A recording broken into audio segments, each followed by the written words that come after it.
Hi everyone! Welcome back to Marin's Kitchen. Sa araw na to, ang ating pong lutuin ay fried chicken a la Jollibee. Ito po ang ating mga ingredients for this recipe.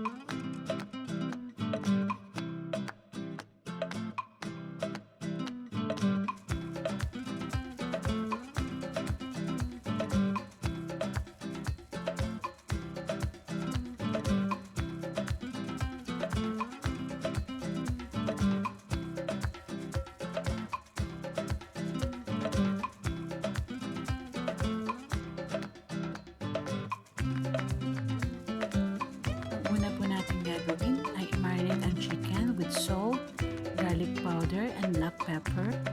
Haluin po natin itong mabuti and make sure na yung chicken po natin ay makukoat ng seasoning.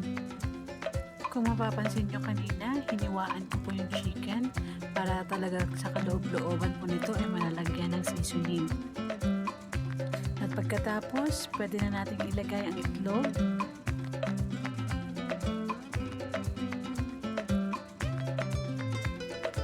Isang kutsarang harina, isang kutsarang cornstarch, and then hahaluin po natin ito ulit.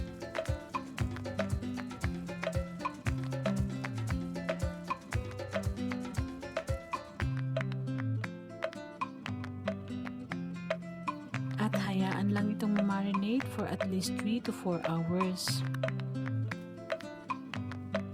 So habang inaantay natin ma-marinate, pwede na nating i-ready ang ating coating for chicken.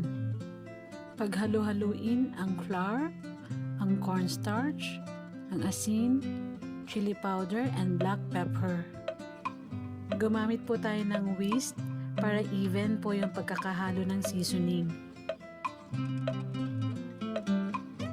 Then we can coat our chicken habang inaantay nating uminit ang mantika.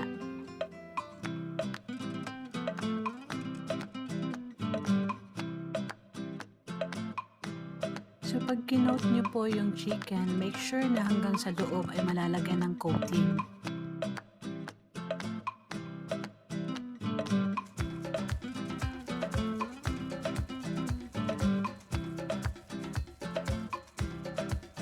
At pagka mainit na ang ating mantika, pwede na nating prituhin ang ating manok.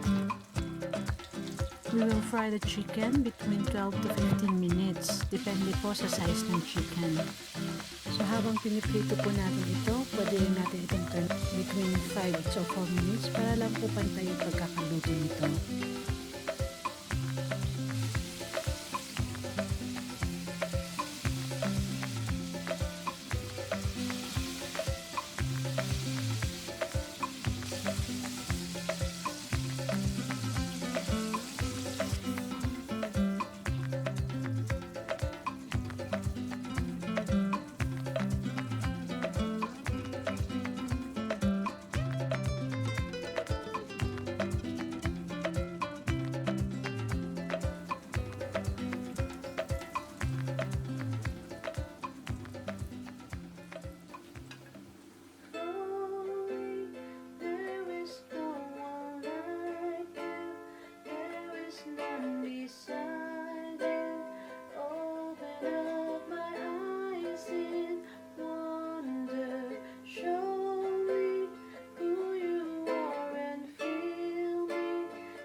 Ito na po ang ating fried chicken, Jollibee style. Yay! Kain na tayo!